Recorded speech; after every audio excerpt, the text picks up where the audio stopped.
Morphe went from a company that filled malls up with the amount of customers wanting to support them to filing for bankruptcy. You could argue that Morphe didn't really bring in those numbers on their own though. The way they capitalized on influencers certainly got them to the top, and it's also what kind of made them fall, as the influencers they originally collabed with all sort of came with drama, and it seemed to hurt them as a company to associate. I recently talked about how Morphe announced they were closing all of their retail stores in the US, and things weren't looking good for them as a company, since a lot of the employees were speaking out to say that they were given little to no heads up about the fact that stores were closing and they would be losing their jobs. It also happened so close to the holidays that people just felt even worse for Morphe employees and heavily criticized the brand for doing so. They told us on the 22nd of December that our last day of business is the 26th of December. Now, more information has since come out about the end of Morphe and the details that go into all of this. Morphe's parent company is Forma Brands, and they filed for bankruptcy last week, and since then, the secrets have been coming out. Forma Brands filed for voluntary Chapter 11 in the U.S. Bankruptcy Court for the District of Delaware. Its portfolio of brands include Morphe, Morphe 2, Jaclyn Cosmetics, Bad Habit, Lipstick Queen, and Playa Beauty. According to court documents, Forma has between $500 million and $1 billion in liabilities. And these documents also reveal that James Charles, Jaclyn Hill, and Jeffree Star are among many whom are owed money by working with Morphe. They owe about $2 million to James Charles, as you can see here, and they also owe about the same to Jaclyn Hill, and to Jeffree Star, it looks like they owe him about $1.4 million. This is crazy. When I was going through these papers, I was shooketh, okay? And it's unclear if they will actually ever see this money in their bank accounts, but it seems like Forma is trying to figure out a way to make it through all of this despite everything that's happened. Forma put out a statement on January 12th explaining their plan moving forward and how they've entered an agreement to be acquired by a group of secured lenders, hopefully in order to pay off their debts and turn things around for themselves. They said the proposed transaction is expected to significantly strengthen Forma Brands' financial position and provide additional support for the execution of its long-term growth strategy, which will focus largely on the company's global wholesale and e-commerce operations. Forma Brands remains committed to collaborating with its global creators and partners to enable its family of brands to bring next-generation beauty products to new and existing audiences. The company's product development initiatives, brand launch plans, and marketing collaborations remain in place. Throughout this process, customers can continue to shop Forma Brands' portfolio of brands through the brand's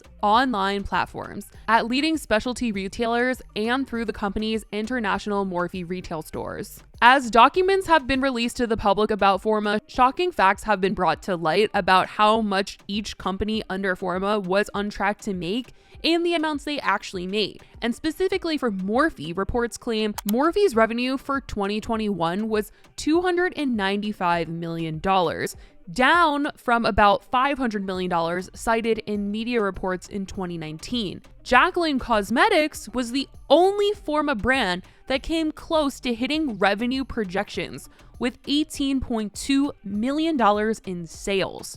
Which is just crazy to hear about, the fact that out of all the brands that Forma has, Jaclyn's was one of the only ones to come close to their target goals for the year. And with Jaclyn bringing in so much for them, I wonder what that will mean for the future, if she will continue and try to keep it afloat, or if she will take the brand elsewhere.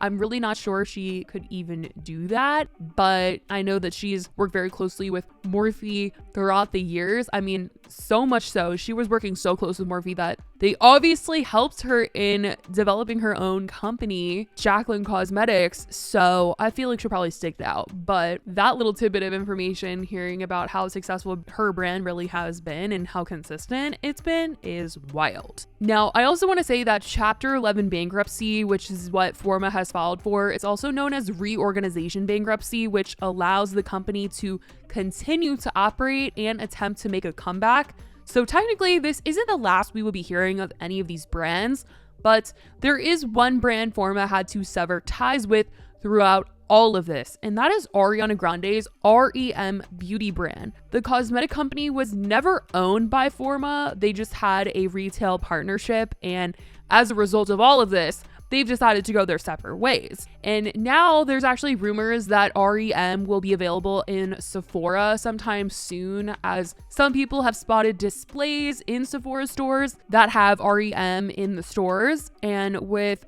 REM having been a very big moneymaker for Forma in the recent times, it's surely going to cost them to no longer continue with that relationship. And I mean, it's just crazy. Like I said in my last video about Morphe, seeing how the brand has really gone from being at the top to where it is today. It certainly is very much following the path of the influencers that they have worked with, in the fact that James and Jeffree used to be really big at the top, #1, popping off, going viral. And now you just don't really hear about them anymore. Like, there's people that watch them, but you know, no one's really rushing to their videos and stuff. And it's kind of the same with Morphe. People were lining up outside of their stores. People were filling up malls. And now it's just like, yeah, I mean, I see Morphe at the store and stuff, but you know, am I really rushing to get there these days? It's kind of the same thing where it kind of just fizzled out. It's just crazy how quickly everything really has changed, and it'll be interesting to see if they do manage to make a comeback and if they can get on their feet again. It's certainly going to be a long road since they owe millions of dollars to a ton of people. Like, when I was looking at that list of people that they owe money to, I was like, oh my god. And going back to Morphe, I mean, I just don't even know what they could do to turn things around for themselves individually. Like, they really banked on influencers, and it just doesn't seem to be working out in the same way that it once was. They've had recent collabs and campaigns with big name influencers. They had Dixie and Charli D'Amelio promoting Morphe 2, and that wasn't even getting the same hype that it did when James Charles was popping off for them, and they got Dixie and Charli at their peak.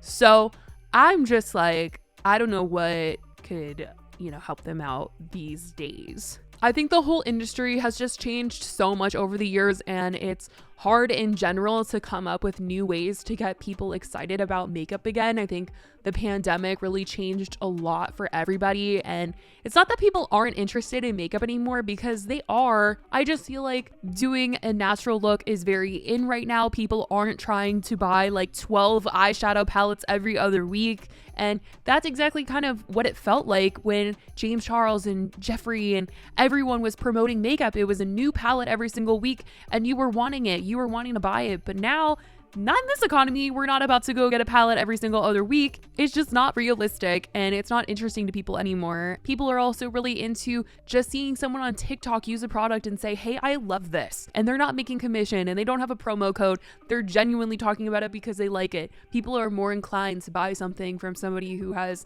no association with the brand whatsoever now. I feel like Morphe got all these influencers to promote them when people didn't know that much about influencer culture and how much influencers made and how much influence a brand could have over an influencer's opinion. And now that people have realized that, they're like a little bit more skeptical about things that they're seeing people promote, because all these influencers at one point in time were saying this, that, and the next. Morphe product is my favorite. It's the best. There's nothing better. Nothing else is like it. This is the greatest brush I've ever used. And a ton of people got Morphe palettes and they were like, this pigment is not it. There's definitely better on the market. Because the first time I ever bought a Morphe palette, I definitely was like, why is it all crumbly?